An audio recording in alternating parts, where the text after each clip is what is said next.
Muito boa tarde, caro amigo Henrique Sampaio. É um gosto muito grande tê-lo no meu canal Contar com Letras do YouTube e hoje gostaria de falar consigo sobre um grupo que teve muito impacto naquela altura quente do 25 de Abril, antes e depois, um pouco depois, porque depois entretanto acaba. Foram o grupo dos Padres do Pombal, que é muito falado de acordo com esta expressão, mas eu penso que do que eles eram, do que eles faziam, pouca gente saberá já, e do impacto que eles tiveram e da importância que tiveram na formação de lideranças e de quadros para diversas áreas da sociedade madeirense. Diga-me então, quem eram os 4 padres que fundaram este movimento, este grupo, os Padres do Pombal? Muito obrigado pelo convite, é um prazer também estar aqui à conversa consigo e a falar desses tempos que eu vivi mais ou menos de perto, não é? Nos casos mais de perto, ou muito de perto, noutros um pouco mais à distância, mas foram tempos ou foram pessoas com quem eu convivi ao longo dos anos e por quem tenho respeito e admiração pelo papel que tiveram exatamente na linha do que o Padre José Luís referiu. Eles eram, como disse, 4, se bem que inicialmente eram 3 só. E eram 3, um deles era natural de Machico, que era o Padre Gabriel Lino Cabral, que foi assistente diocesano dos movimentos agrários da Ação Católica, portanto da JAC, portanto adultos e juvenis da Ação Católica Agrária ou Ação Católica Rural. O outro era o Padre Arnaldo Rufino da Silva, um homem muito ligado às questões da cultura, sobretudo da música, que era natural de Câmara de Lobos. E o terceiro, digamos assim, a ordem não quer dizer da importância também, deles, digamos assim, era o Cada padre, um na sua área, foram todos muito relevantes. Sim, era o Dr. João da Cruz Nunes, que foi durante muitos anos assistente dos movimentos operários da Ação Católica, que era natural do Jardim do Mar. Este formou-se em Românicas, na Faculdade de Letras de Lisboa. Mais tarde, já nos anos 70, liga-se ao grupo, portanto, eles eram conhecidos pelos Padres do Pombal porque moravam num prédio que acabou por ser destruído à bomba em novembro de 70... 11 de novembro de 75. 75, através de uma bomba que, pronto, tudo indica que foi lá colocada por gente ligada à Flama ou movimentos afins. A Flama, que era um movimento independentista da Madeira. Exatamente, que era um movimento que se reclamava da independência da Madeira e que surgiu aqui na região, fundamentalmente no início de 75 e que foi um movimento responsável, como sabe, por muitos atentados bombistas que destruíram muitos, sobretudo automóveis de pessoas antifascistas, mas também atentaram contra património público, puseram bombas no centro de emissão regional da emissora nacional e destruíram em grande parte, o edifício ficou inabitável, destruíram a residência onde moravam os chamados padres do grupo do Pombal. A designação decorre da circunstância de viverem ou de habitarem uma residência na Rua do Pombal. Mas, como estava a dizer, no início dos anos 70, junta-se ao grupo portanto, também padre na altura, Francisco Sidónio Figueira, também natural de Câmara de Lobos e que mais tarde foi presidente do Conselho Diretivo da Escola Jaime Muniz e até depois, já nos anos 90, creio que já na década de 2000, foi vereador da Câmara Municipal de Câmara de Lobos, portanto, numa gestão do PPD-PSD.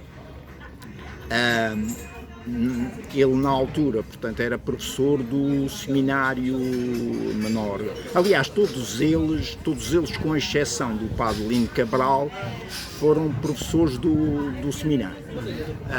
O padre Lino Cabral foi professor de religião e moral na então Escola Industrial e Comercial do Funchal. O Dr. Arnaldo Rufino da Silva tinha também uma particularidade, esteve ligado aos escoteiros, ou seja, todos eles tinham contato direto com as populações, não é? Com trabalhadores, das mais diversas profissões, uns na zona urbana, digamos assim, Funchal, propriamente dito, e outros ao nível rural. E tinham também contato, por via da sua área profissional, da qualidade de professores, tinham contato direto também com jovens. E as atividades que eles tinham na Casa do Pombal eram atividades de reflexão, porque a ideia que há como registro é que eles formavam uma comunidade, não era? Sim, eles viviam lá e viviam, digamos assim, de uma forma comunitária. Portanto, eles havia uma senhora que estava na casa no dia em que rebenta a bomba, na manhã do dia 11 de novembro, como o Sr. Padre referiu.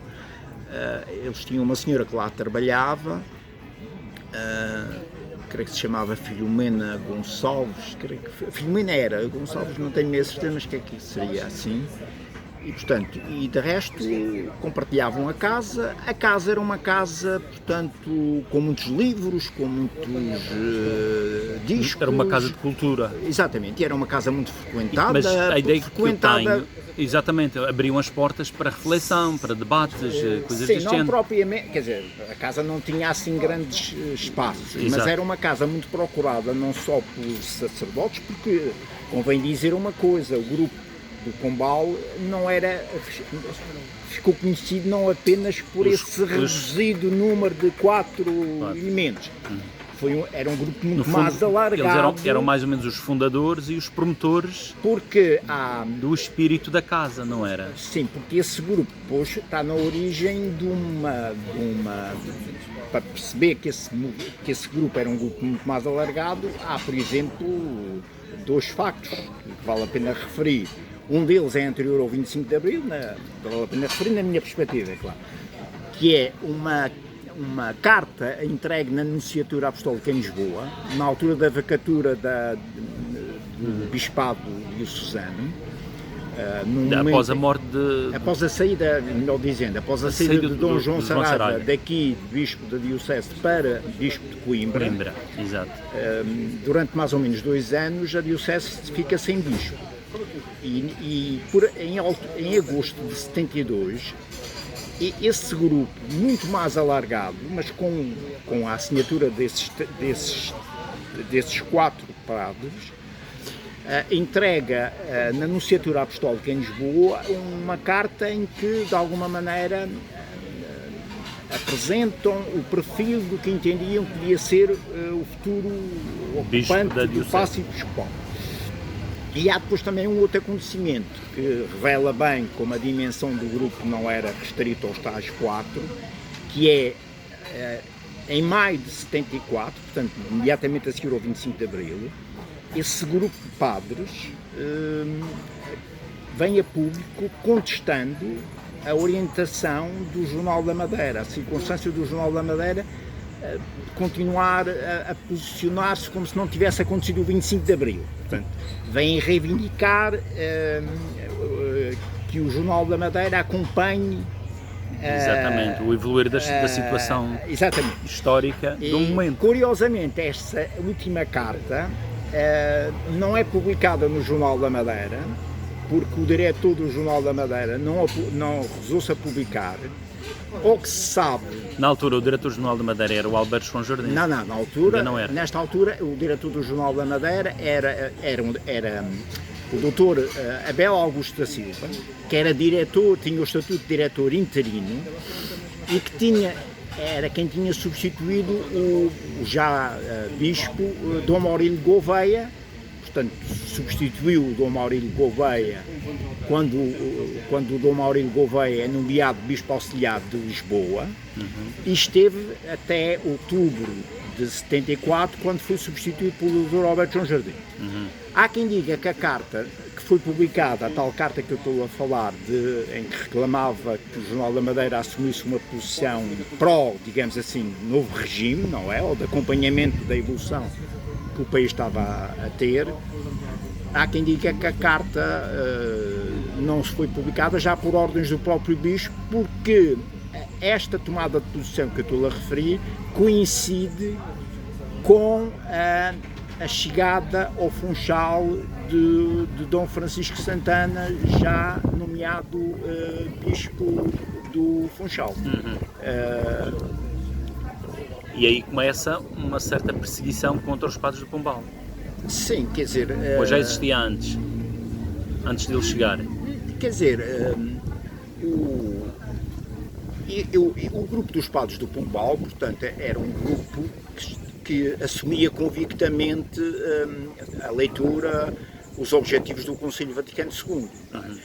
Mas era um grupo, digamos assim, minoritário.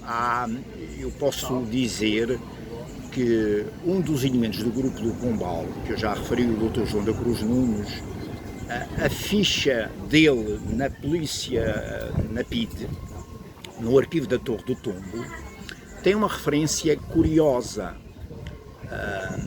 sobre, digamos assim, o perfil do sacerdócio na Madeira de então.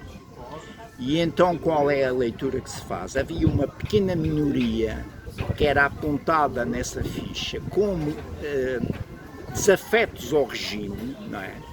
E a esmagadora maioria era de gente afeta ao regime, portanto, ou seja, a leitura que a polícia política, é que é engraçado. A leitura que a polícia política, que a PIDE-DGS fazia dos padres, digamos assim, na Madeira, era de que a sua esmagadora maioria estava com o regime deposto a 25 de Abril. E, portanto, isto para dizer o quê? Para dizer que a linha do Vaticano II era uma linha que este grupo procurava seguir, mas que estava portanto, em choque, digamos assim, com a linha dos demais. Não chegaram a ter grandes choques com o bispo que saiu daqui em 72, com o Dom João Saraiva, que era uma pessoa que não estava longe dessa linha, digamos assim, mas que era uma pessoa com alguma abertura de espírito, apesar de tudo, e que nunca, com alguma tolerância, exatamente, e que nunca hostilizou esse grupo. Exato. A hostilização vem, sobretudo no pós-25, não é? Exato. É evidente que a hostilização também tem muito que ver, do meu ponto de vista, com um aspecto que não é, que eu julgo que não se pode ignorar, que é, como sabe, quando se dá a vacatura do Dom João Saraiva, quem assume a direção da Diocese é o cônego do Dr. Agostinho Gonçalves Gomes, que era o vigário-geral da Diocese, e que continuou como vigário após a chegada do Dom Francisco Santana. Exatamente. E o cônego Dr. Agostinho Gonçalves Gomes tinha uma particularidade que também não é possível ignorar no contexto da leitura que estou a fazer. Ele tinha sido deputado da União Nacional durante 8 mandatos, portanto foi deputado da Nação, como assim se designava, foi deputado da Nação durante 8 mandatos, durante a vigência de Oliveira Salazar, nem sequer foi durante a chamada Primavera, foi antes da disso. Primavera Marcelista, Exatamente. E portanto era uma pessoa, com certeza que a forma como o bispo que aqui chega, o Dom Santana, trata este grupo de padres, era com certeza uma posição assumida, portanto, não foi por acaso, fazia parte com certeza dos seus objetivos de portanto, de se demarcar dessas pessoas. De tal forma a demarcação foi feita que os obrigou, até por via do ato bombista a que foram sujeitos, os obrigou a sair da Madeira. Em alguns casos hostilizou-os diretamente, por exemplo, no caso do padre Lino Cabral, retirou de professor de religião e moral da escola industrial.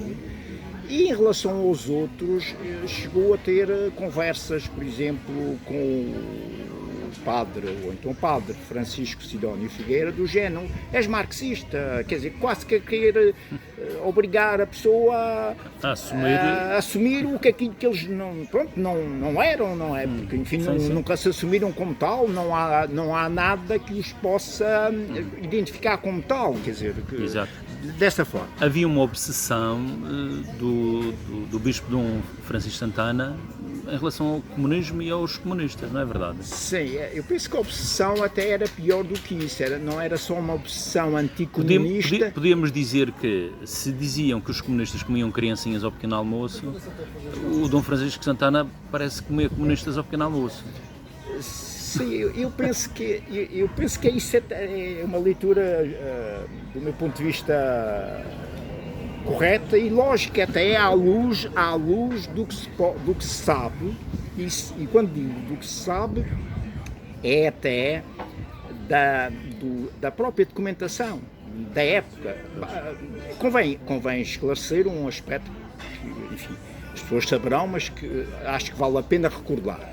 Como se sabe, antes do 25 de Abril, qualquer bispo tinha que ter o agramando do regime. E o regime não prescindia de, digamos assim, dizer se estava de acordo ou não estava de acordo com a nomeação da A, B ou C. E, portanto, o Francisco Santana é nomeado bispo do Funchal antes do 25 de Abril. Portanto, é nomeado em março, creio, de 74, quando é nomeado bispo. E, portanto, naturalmente vinha aqui com a chancela do regime. E o Dom Francisco Santana tinha uma outra particularidade que lhe agravava mais a situação. Ele tinha trabalhado, porque a carreira que ele faz no continente antes de ser bispo, como sabe, teve ligações a uma organização que se chamava Stella Maris, ligada às questões marítimas. E essa organização tinha ligações diretas com uma figura sinistra do antigo regime, o almirante Henrique Tenreiro, que tinha sido, foi membro da Câmara Cooperativa, foi deputado da Nação e era conhecido como sendo da ala mais reacionária do regime, isto já depois da ascensão ao poder de Marcelo Caetano. E Francisco Santana chega aqui, portanto, com este currículo, digamos assim, e depois aqui tem uma preocupação provavelmente tinha esses fantasmas, porque via tudo aquilo que eram movimentações que ele entendia como movimentações não aceitáveis, tinham todos, apontavam-lhes sempre o rótulo comunista, marxista, portanto, depois nem escapava. O próprio PS, o próprio Partido Socialista, não escapou a essa ostracização. Ele chegou ao ponto de, em 78, vieram à Madeira dois dirigentes nacionais do Partido Socialista que tinham sido membros do primeiro governo constitucional, o Dr. António Arnaud, que é a pessoa que de alguma maneira está ligada à criação do Serviço Nacional de Saúde, e o Dr. João Gomes, que tinha sido dirigente nacional da JOC e que foi o primeiro jornalista em Portugal com carteira profissional, porque tirou o curso de jornalismo em Louvain, na Bélgica, e ele publicou uma nota pastoral em que quase que os queria pôr fora da ilha, com uma linguagem do género, o que é que vimos aqui fazer, a um território, quer dizer, como que dar a entender que estavam cá a se intrometerem numa realidade para a qual não tinham nada a ver. Se eles fossem estrangeiros. Exatamente, um pouco nessa linha, E mesmo que fossem estrangeiros, não era? Não se espera uma linguagem dessas de um eclesiástico. E até um pouco provocatória no sentido de que, como sabe, naquela altura, se bem que já, de uma certa forma, já muito mais, com menos impacto, ainda havia o rescaldo do separatismo, das ações da Flama, etc.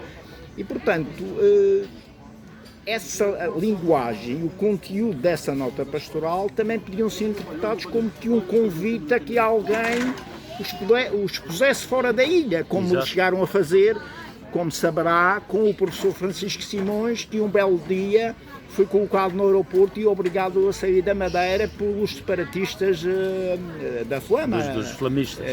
Portanto, em 1975. Como é que se compreende este espírito este espírito jihadista, na linguagem dos tempos de hoje, numa terra como a nossa, com tradições tão pacíficas, de gente pacata, digamos, dos vilhões e dos agachados aos colonos da Madeira antiga e destes séculos todos de exploração? Como é que se compreende este espírito de terrorismo instalado aqui na ilha, através da Flama? Quer dizer, será que tem a ver com estes líderes que se instalaram aí, tanto do poder religioso como do poder político? Poderá ter um pouco a ver com isso, ou poderá fazer-se essa leitura que está a fazer. Historicamente, como sabe, a Flama é contemporânea, surge mais ou menos na mesma altura da Flá nos Açores. São movimentos, portanto, a Madeira, como sabe, também não tem, ou não teve, e os Açores igualmente, não tem uma tradição de reivindicação da independência anterior ao 25 de Abril, não é? Pois é isso. São movimentos que surgem no pós-25. Exato. Os movimentos surgem muito e são instigados um pouco também nesse sentido, e nesse particular é evidente que as lideranças têm responsabilidade, mas são muito empurrados ou são muito empurrados nesse tipo de iniciativas na decorrência da evolução dos acontecimentos a nível nacional. Como sabe, quer um, quer outro, quer a Flama, quer a Flarre, pretendiam, digamos assim, evitar que o comunismo se implantasse na Madeira. A lógica era, se o comunismo se implantar no continente, aqui não chegará porque nós não o deixaremos. Mas é evidente que depois, se há líderes religiosos, ainda por cima em regiões em que a influência religiosa era por demais esmagadora, era uma esmagadora. Se há líderes religiosos com estas características e que inclusivamente têm, portanto, intervenções públicas, quer em homilias que faziam na Sé Catedral, querem nas tais notas pastorais, têm uma linguagem altamente agressiva e de apontar sempre inimigos, muitos deles, enfim, que não se vislumbravam no dia-a-dia regional. É evidente que isso depois também cria um sentimento de rejeição dos outros e alimenta muito do que vai a acontecer, do ponto de vista do bombismo, se bem que também é preciso dizer, e isso também é factual, apesar de tudo, o separatismo na Madeira não chegou a ter o impacto que teve nos Açores, excetuando o caso, por exemplo, do professor Francisco Simões. Na Madeira não há episódios em que as pessoas tivessem sido expulsas da Madeira, afastadas da Madeira por via da ação separatista. Enquanto nos Açores isso aconteceu, há vários exemplos. Exato. E em termos populares não houve assim uma adesão em massa, estes eram grupos muito minoritários. Sim. Parece-me. Sim, aliás, curiosamente, há uma coisa que é preciso dizer com clareza. A Flama nunca se atreveu, excetuando as pinturas murais, nunca se atreveu a fazer ações públicas. Ou seja, não há manifestações, basta consultar a imprensa da época para constatar esse facto. A Flama nunca conseguiu fazer na Madeira nenhuma ação pública de massas. nunca promoveu nenhuma. Aliás, houve uma tentativa em 75 de promover um comício e imediatamente houve uma reação oposta da parte da UPM, que é um movimento muito importante que surge na Madeira no pós-25, um movimento enfim, de esquerda radical, digamos assim, e que teve um papel importante neste particular. Esteve sempre na primeira linha do combate ao separatismo e, portanto, por via das iniciativas que tomou, de manifestações inclusivamente anti-independência da Madeira, fez com que a outra parte desmobilizasse. A outra parte nunca tivesse tido grandes ações. Talvez a ação com maior impacto, mas que até é feita não a coberto de uma iniciativa claramente separatista, é a ocupação da emissora nacional em outubro de 75. Que é quando, a coberto de um grupo de retornados, o emissor regional da então emissora nacional, que então ficava na Rua dos Netos, é tomado. E aí, nessa altura, é que há reivindicações que são assumidas pelos ocupantes, que são reivindicações dos separatistas, nomeadamente a expulsão da Madeira de 3 figuras, uma das quais o seu colega de profissão, digamos assim, o padre Martins Júnior, não é? Sim.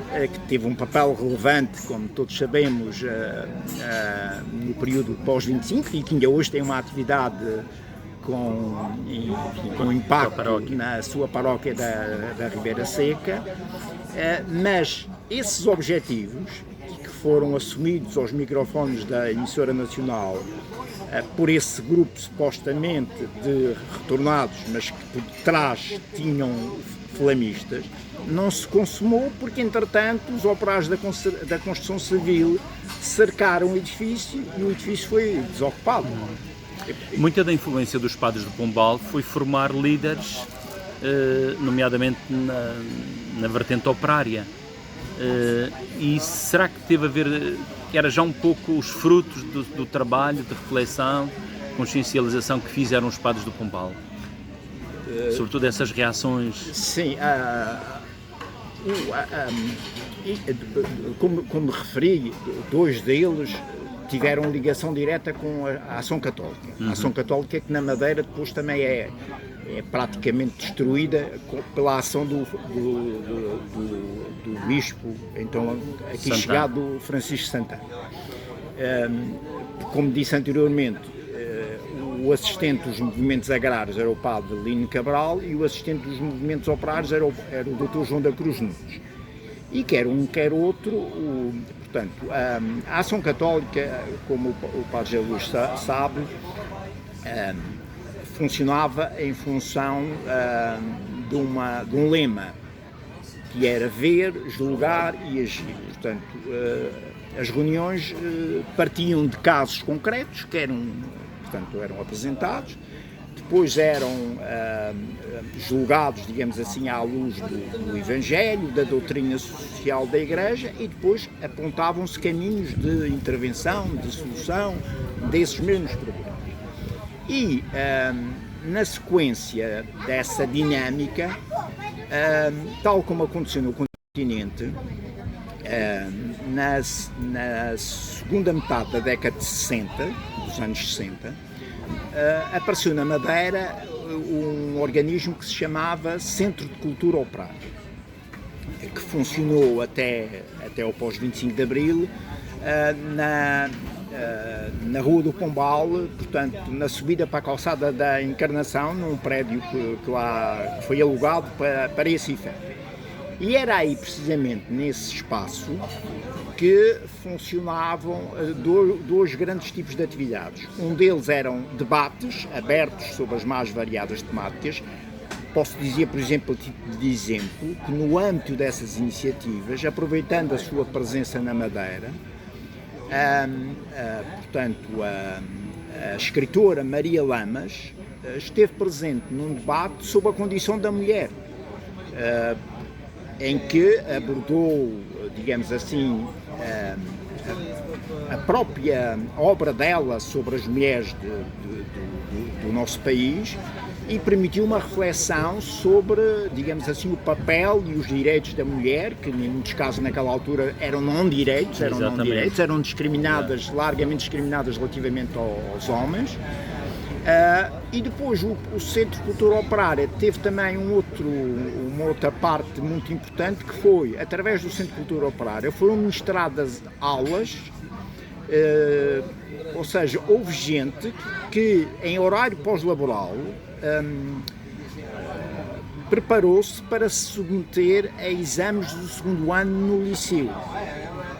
Ou seja, houve pessoas, militantes e não militantes, porque é preciso dizer que o Centro de Cultura Operária não era aberto apenas a quem militava nos tais organismos da Ação Católica, era aberto à comunidade em geral. Houve gente que se preparou para a sua evolução escolar a partir dessas aulas que tiveram, aulas até que tinham uma outra parte, digamos assim.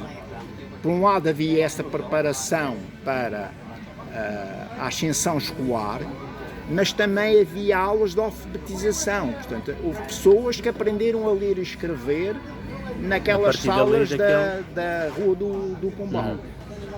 E isto permitiu o quê? Ou permitia que esta reflexão e este tipo de atividades que os movimentos da Ação Católica tinham no período antes do 25 de Abril, permitiram que no 25 de Abril a maior parte, ou muitos desses militantes, tinham uma consciência que não era comum, portanto era muito mais avançada relativamente ao cidadão comum dessa altura, porque tinham tido essa escola, digamos, de vida, que lhes permitiu abrir horizontes e lhes permitiu, enfim, acompanhar aquilo que se designava pelos sinais dos tempos. Exato, não é? E tomar uma certa consciência da necessidade de participarem na vida pública, na vida da sociedade. Porque há, curiosamente, a esse propósito, é preciso não esquecer, por exemplo, um aspecto relevante, que vai um pouco de encontro à questão que colocou, que é a célebre Carta ao Governador, de abril de 69, é um documento subscrito por 11 pessoas ligadas aos tais movimentos da Ação Católica. É um documento assinado pelos tais 3, na altura ainda eram só 3, do grupo dos Padres do Pombal, o Padre Lino Cabral, o Dr. Rufino e o Dr. Cruz, e é assinado depois por militantes, portanto, leigos, da Ação Católica Operária. No total, esse documento é assinado por praticamente 1/3 dos subscritores, são pessoas que subscrevem o documento pelas suas ligações aos setores progressistas da Igreja Católica, o que é um fator digno de relevância no contexto da Madeira de então. Exatamente. Depois desta perseguição que sofreram, eu não vou dizer cada um deles em particular, mas todo o movimento e todo o espírito que ali se tinha gerado, o espírito da Casa do Pombal, ter sido, digamos, perseguida e guerreada de todas as pontas, quer políticas, quer religiosas, podemos concluir então que esta gente vão se tornar uns vencidos do catolicismo. Sim, eu penso que sim, porque, como sabem, portanto, do ponto de vista institucional, eles não venceram, foram vencidos. Como sabe, todos eles deixaram de ser padres. Exato. Aliás, a partir do momento em que lhes é colocada uma bomba na residência, eles tiveram, por exemplo, procurar outras soluções até para habitarem. Eu posso dizer, por exemplo, que o Padre Lino e o Dr. Rufino alugaram um apartamento na zona da Paróquia do Livramento. O Dr. Cruz voltou às origens, voltou a ir morar para o Jardim do Mar. E o Padre Sidónio Figueira voltou para a Câmara de Louros. Portanto, ou seja, a vida deles desfez-se. E depois, com a perseguição que o próprio Bispo moveu à dinâmica, à intervenção da Ação Católica, sempre com a obsessão do comunismo, do marxismo, Profissionalmente, o padre Lino Cabral tinha deixado de ser professor de religião moral. Foi obrigado, digamos assim, a aproveitar aquelas facilidades que havia de se profissionalizarem, quer ele, quer o Francisco Sidónio acabam por se submeter depois àqueles exames para poderem lecionar, e depois muitos deles, porque há um pormenor que convém também relevar, que visa apenas um deles, mas que naturalmente se pode interpretar como visando o grupo, que é já não satisfeitos, melhor dizendo, com a bomba na casa, em janeiro de 76, o carro do Dr. Cruz estava estacionado junto à casa do padre Célio Somares, na paróquia de Santa Rita, aqui no Funchal, foi destruído por uma bomba.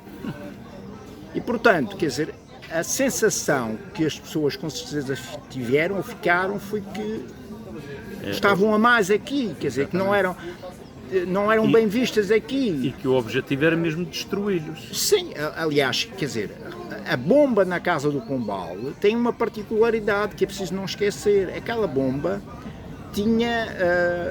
era a primeira bomba relógio que é colocada na Madeira. Portanto, o objetivo calhou que a bomba arrebentou às 8 da manhã, mas podia eventualmente ter provocado vítimas. Foi um mero acaso não ter provocado vítimas, ter apenas desfeito o edifício.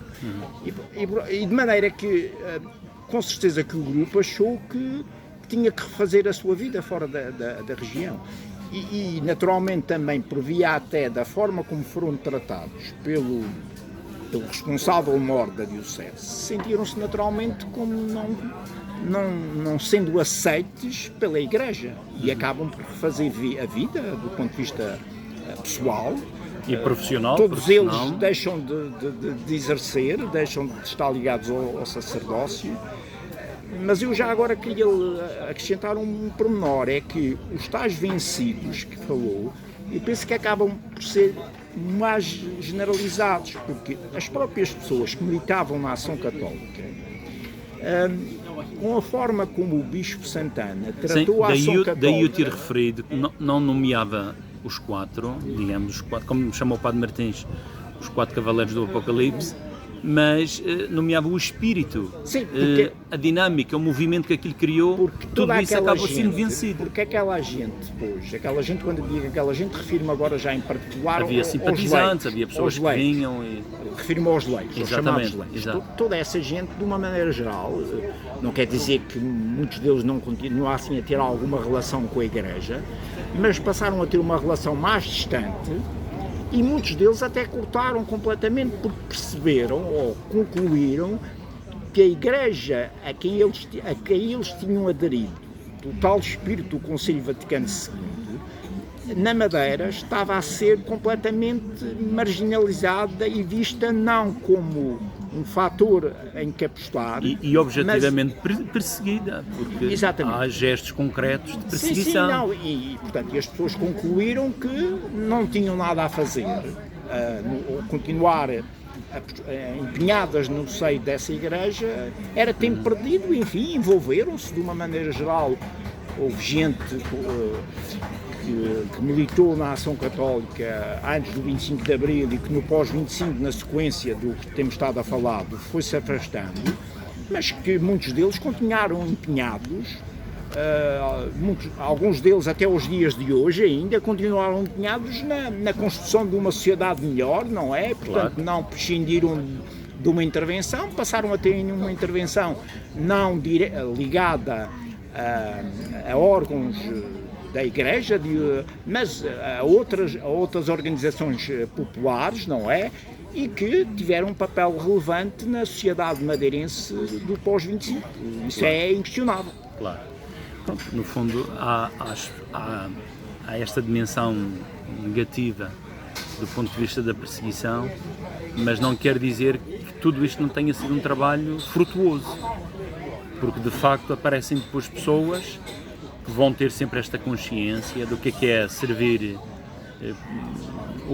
digamos, a dimensão pública, no sentido da justiça e do bem comum. E então, eu perguntava, estamos quase no final da nossa conversa, e perguntava assim uma coisa mais pessoal relativamente ao Henrique. Como é que o Henrique Sampaio hoje, digamos, digere toda esta história que acompanhou presencialmente, em muitos momentos, e acompanhando também o espírito do movimento dos Padres do Pombal? Como é que olha para isto, do seu ponto de vista pessoal? Acha que foi uma oportunidade perdida para a Igreja? Podia ter continuado, digamos, a ter este trabalho de influência para criar lideranças que depois iam estar presentes em determinados meios e com outra consciência e com outro espírito, eventualmente?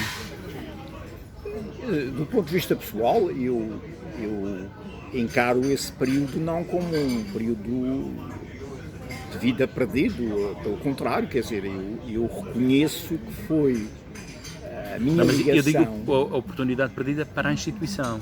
Não, para a instituição é evidente que sim, quer dizer, isso não tem outra resposta que dar que não dizer que não, que é tempo perdido, porque, enfim, como o Padre José Luís sabe, a Ação Católica na Madeira pura e simplesmente desapareceu, não há, quer dizer, nós hoje ainda a nível nacional encontramos em algumas dioceses alguma intervenção ao nível da Ação Católica, não é?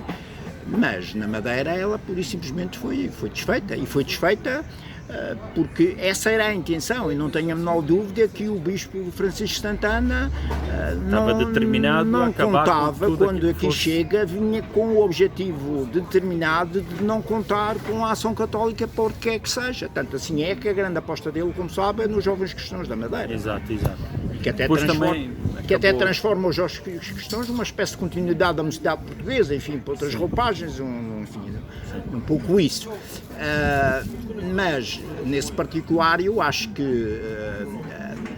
mas isso é uma situação que eu julgo que é um pouco, enfim, portuguesa, transcende a Madeira, quer dizer, a leitura que eu faço da Igreja Portuguesa é que a Igreja Portuguesa sempre teve, digamos assim, distante dos objetivos mais avançados ou mais progressistas que o Concílio Vaticano II recomendava. Vejo com bons olhos, isso vejo, é a atual postura do Papa Francisco, que de alguma maneira tem tentado, do meu ponto de vista, buscar esses objetivos, tentar adaptar ou concretizar hoje, no século XXI, objetivos que vêm dos anos 60, não é? Exato. Portanto, do século passado, de há 60 anos. Exato. E nesse particular, eu não deixo de observar, não tendo qualquer ligação que não tenho hoje com a Igreja Católica, não deixo de observar com satisfação que, pese embora a distância que já decorreu, os 60 anos, que haja passos nesse sentido. Se me pergunta se isso são passos que vão ter continuidade, isso, enfim, é uma parte mais difícil, como o Padre José Luís sabe. Estas coisas às vezes basta mudar o personagem que está em Roma para as coisas irem por água abaixo. É verdade, e não avançar. Sei que está a fazer um trabalho sobre este período histórico da altura dos Padres do Pombal. Como é que estamos? Qual é o ponto da situação relativamente a essa investigação que está a fazer? Se é que já nos pode dizer alguma coisa? Quer dizer, ela tem avançado, não tem avançado talvez ao ritmo que as pessoas que me desafiaram a meter nesta empreitada desejariam, mas enfim, isso também decorre de alguns problemas de limitação de ordem pessoal, mas tem a parte anterior ao 25 de Abril, de alguma maneira está concluída. Tenho estado a consultar documentação pós-25, em particular jornais da época, para tentar fazer uma relação que eu acho que deve ser feita entre, digamos assim, aquilo que foram as consequências da participação, designadamente dos leigos, nessas organizações da Ação Católica antes do 25 e as consequências que depois tiveram na intervenção que muitos deles tiveram em organismos vários, ao nível sindical, ao nível político, ao nível cooperativo, e portanto é essa parte que eu estou a tentar recolher mais alguns elementos para depois poder concluir, digamos assim, o trabalho a que me desafiaram a fazer, sem nenhuma pretensão histórica, porque eu não sou historiador, não é? Mas tentando que esse trabalho tenha rigor, que não seja especulativo, que se fundamente na realidade que vivemos há quase 50 anos. E a perspectiva é que seja um livro? Sim, em princípio, inicialmente o desafio era para um texto a publicar na revista Islenha. Simplesmente, eu quando me meti na concretização e à medida que fui recolhendo material, que fui contatando pessoas, que fui recolhendo depoimentos, que fui tendo conversas, acabei por concluir, até pelo facto daquilo que eu já escrevi, digamos assim, que não era impossível retratar o que eu pretendia e como pretendia num texto de revista e, portanto, necessitava de um espaço mais amplo e daí que terá que ser necessariamente um livro que será editado, não posso dizer ainda exatamente quando, mas que verá com certeza, essa é pelo menos a minha determinação à luz do dia. Muito bem. Agradeço muito e vamos esperar com expectativa esse lançamento, que há de ser muito importante para termos um registro e um conhecimento mais aturado desta época da nossa vida e do nosso país, e esta época histórica que foi tão marcante e ponto de charneira tão importante para os tempos que nós vivemos hoje. E essa memória, como referência, há de ser sempre muito importante. Muito obrigado por este tempo que me ofereceu. Foi um tempo bem passado, aprendi muito e até uma próxima vez. Muito obrigado. Obrigado, Padre José Luís. Foi um prazer também estar aqui a conversa consigo sobre momentos que gosto de recordar, não é? Porque, como se costuma dizer, recordar é viver, e neste particular foi um período marcante da minha vida e que eu acho que vale a pena ser conhecido pelas pessoas. Muito obrigado.